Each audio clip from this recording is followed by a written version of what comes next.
Hello students, welcome to my channel. आज हम exercise 7.2 का question number 9th and 10th करेंगे। क्वेश्चन नंबर 9th में गिवन है 2 पॉइंट्स गिवन है, लिखा हुआ है find the coordinates of the points which divides the line segment joining A and B. Means दो पॉइंट्स है ए एंड बी। ये एक पर ए पॉइंट है, ये बी पॉइंट है, इन दोनों को ज्वाइन करती हुई कोई लाइन है। ठीक है, इसके कोऑर्डिनेट्स है -2 एंड 2 और इसके कोऑर्डिनेट्स है 2 एंड 8। आपको इस लाइन के 4 इक्वल पार्ट्स करने हैं। 4 इक्वल पार्ट्स करने के लिए सबसे पहले आप सोचेंगे कि इसके 2 इक्वल पार्ट्स क्या होंगे, ये होंगे। फिर उसके बाद हर पार्ट को आप फिर से 2 इक्वल पार्ट्स में डिवाइड करेंगे, तो इसमें बीच में आएगा, इसके बीच में आएगा। मान लीजिए ये पॉइंट आ गए PQR, तो आपको PQR के कोऑर्डिनेट्स निकालने। आपको मालूम है दो पॉइंट्स को ज्वाइन करने वाली लाइन के बीच में अगर कोई पॉइंट होता है तो उस पॉइंट के कोऑर्डिनेट्स हम सेक्शन फॉर्मूला यूज करके निकालते हैं। जैसे इसके कोऑर्डिनेट्स निकालने हैं तो हमें सेक्शन फॉर्मूला यूज करना पड़ेगा, लेकिन इस पॉइंट का डिस्टेंस फर्स्ट पॉइंट से और इसी पॉइंट का डिस्टेंस सेकेंड पॉइंट से लेने के बाद उसमें जो रेशियो निकलता है वो आपको पता होना चाहिए। अब यहाँ से लेके यहाँ तक का जो डिस्टेंस है और यहाँ से लेके यहाँ तक का डिस्टेंस है, उन दोनों को हम अपॉन में लिख के स्मॉलेस्ट फ्रैक्शन में लेके आएंगे तो वो होता है रेशियो। यहाँ पर हमें पता नहीं है क्या डिस्टेंस है, तो हम यहाँ पर क्योंकि ये 4 इक्वल पार्ट्स है तो हम इसको 4 इक्वल पार्ट्स है तो आप कोई भी इक्वल आप ले सकते हैं। चलिए x ले लीजिए, सब x है। ठीक है, ऐसे लेने के बाद अब आप p के लिए सोचिए कि रेशियो निकालना है। For p m1 ratio m2 क्या होगा, तो m1 यानी फर्स्ट पॉइंट से डिस्टेंस क्या है x, और m2 यानी सेकेंड पॉइंट से डिस्टेंस क्या है 1 2 3 3x, और you can write x upon 3x, x cancel, this will become 1 or 1 ratio 3। for point P m1 ratio m2 आपको मिल गया 1 ratio 3। अब इसको यूज करके आप कोऑर्डिनेट्स ऑफ पॉइंट P निकाल सकते हैं। कोऑर्डिनेट्स ऑफ P क्या होगा, सेक्शन का फॉर्मूला यूज करेंगे। सेक्शन फॉर्मूला क्या है, m2 x1 plus m1 x2 upon m1 plus m2 comma, ये आपका हो गया x कोऑर्डिनेट। y कोऑर्डिनेट के लिए m2 y1 plus m1 y2 upon m1 plus m2 bracket closed. m1 m2 आपका है यहाँ पर m1 और m2 है 1 ratio 3। पॉइंट A है -2 and 2 एंड B है 2,8। ठीक है, यहाँ पर ये है here 2 8 and -2 2। therefore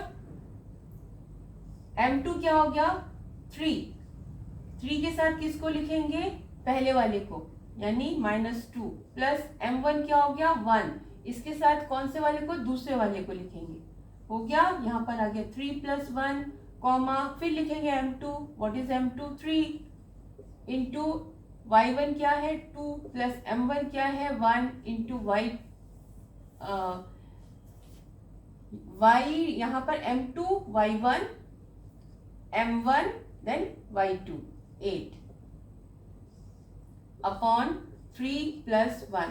फिर से चेक कर लेते हैं, ये आपका m2 हो गया, m2 के साथ पहला वाला यानी कि -2, फिर m1 हो गया, m1 के साथ दूसरा वाला यानी 2 आ गया।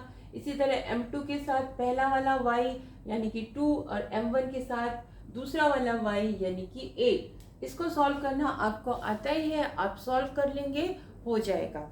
ठीक है, चलिए मैं सॉल्व करके दिखाई देती हूँ। इससे सारे वाले सम में आपने सॉल्व करके देखा हुआ है, इसीलिए सारे पार्ट्स को मैं सॉल्व नहीं करूंगी। I know you can do it very well. 14/4 यहाँ पर देखिए ये -6 आ गया, ये 2 आ गया, ये 6 है और ये 8 है। 8 एंड 6 14, 4 ये कैंसिल हो जाएगा और ये आ जाएगा -1 और यहाँ से आ जाएगा 7/2। तो P के कोऑर्डिनेट्स आपके निकल गए। बात आती है कि Q के कोऑर्डिनेट्स कैसे निकलेंगे। अब देखिए Q अगर आप ध्यान से देखें तो Q क्या है, Q मिड पॉइंट है A और B का, A और B का मिड पॉइंट है। मिड पॉइंट के लिए जो m1 m2 होता है वो होता है 1:1। कैसे, इसका A से डिस्टेंस है 2x, B से भी डिस्टेंस क्या है 2x, 2x और 2x का रेशियो निकालेंगे तो 1:1 हुआ। तो जब m1 और m2 इक्वल होते हैं तो वो इसका मतलब मिड पॉइंट होता है। मिड पॉइंट में आप m1 m2 मत रखिए, mid point Q is mid point किसका, ऑफ AB। therefore coordinates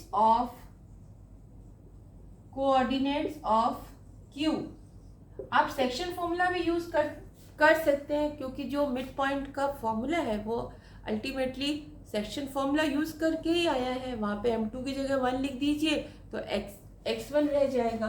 तो हम डायरेक्टली लिख देते हैं x1 प्लस x2 अपॉन क्या, m1 प्लस m2। वो लिखने की जरूरत नहीं है क्योंकि m1 प्लस m2 भी क्या हो जाएगा, m1 1 है, m2 भी 1 है, 2।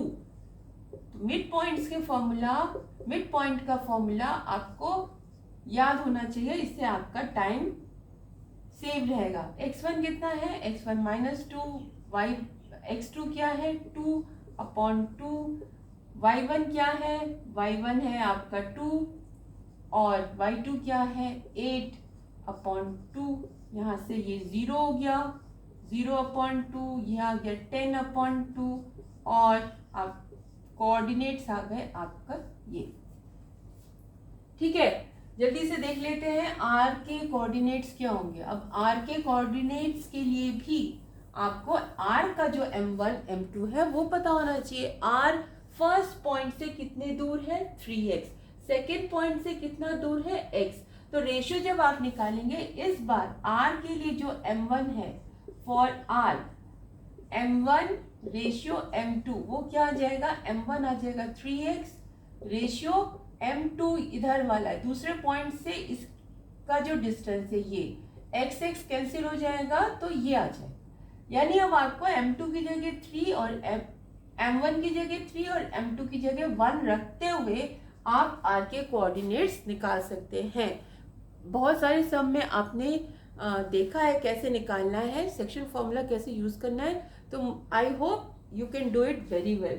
तो ये आप कर लेंगे, आपके कोऑर्डिनेट्स आ जाएंगे। ठीक है, तो इसका मैंने सॉल्व नहीं किया है। चलते हैं क्वेश्चन नंबर 10 की तरफ। रोम्बस है, रोम्बस क्या होता है, again rhombus is a quadrilateral means four-sided figure in which all sides are equal.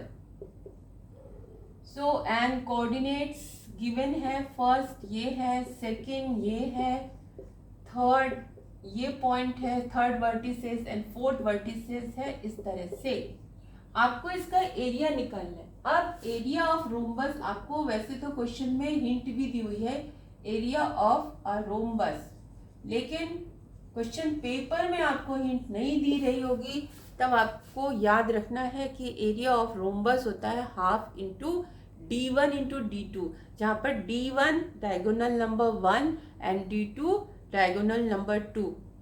मैं तो ऐसे बोल रही हूँ BV नंबर 1 BV नंबर 2।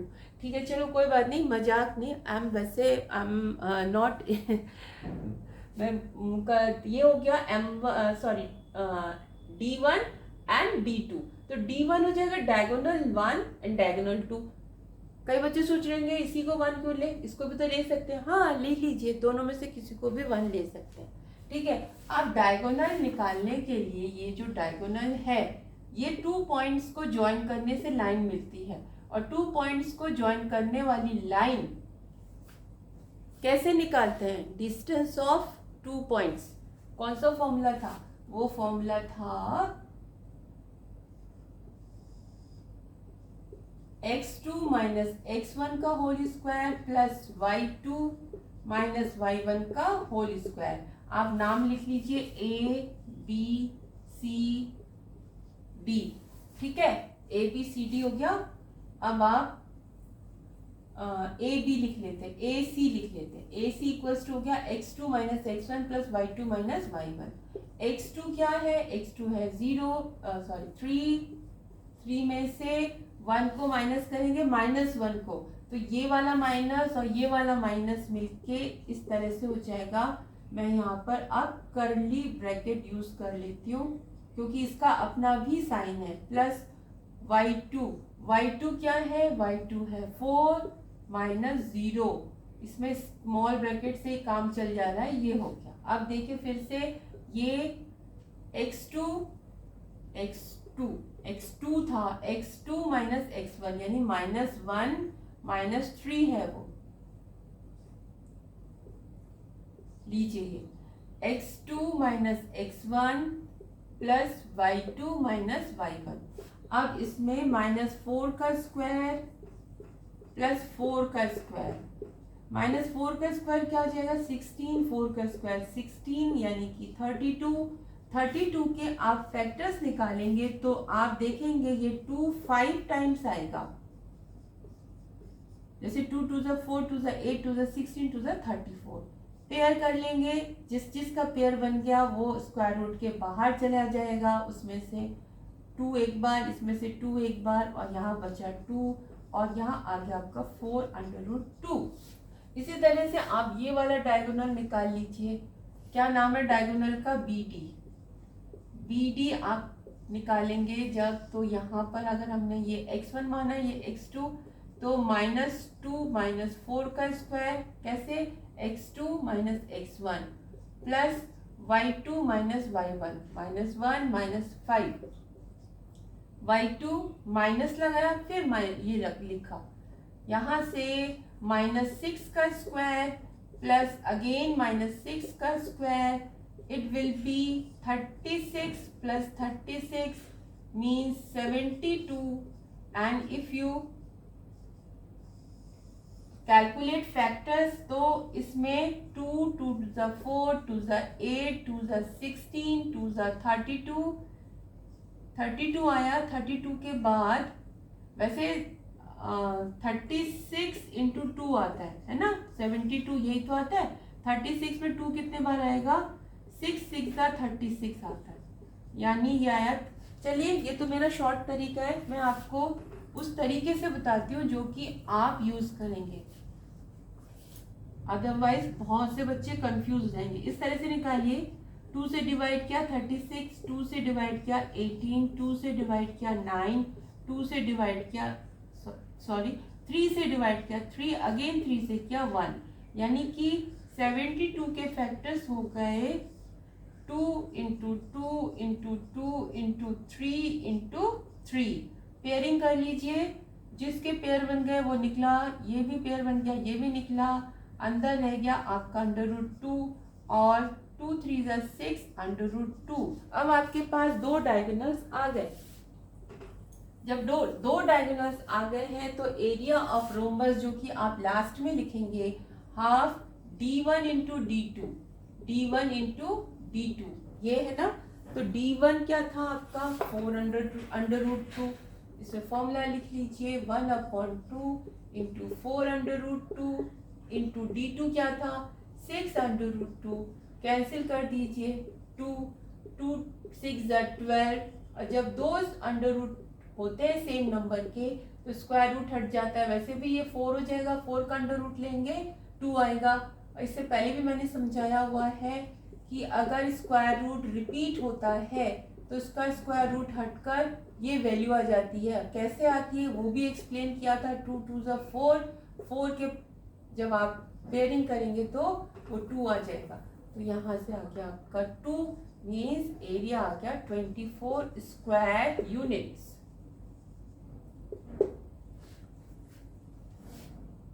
12 और यहाँ से 2 आ गया तो 24 स्क्वायर यूनिट्स आपका आ गया।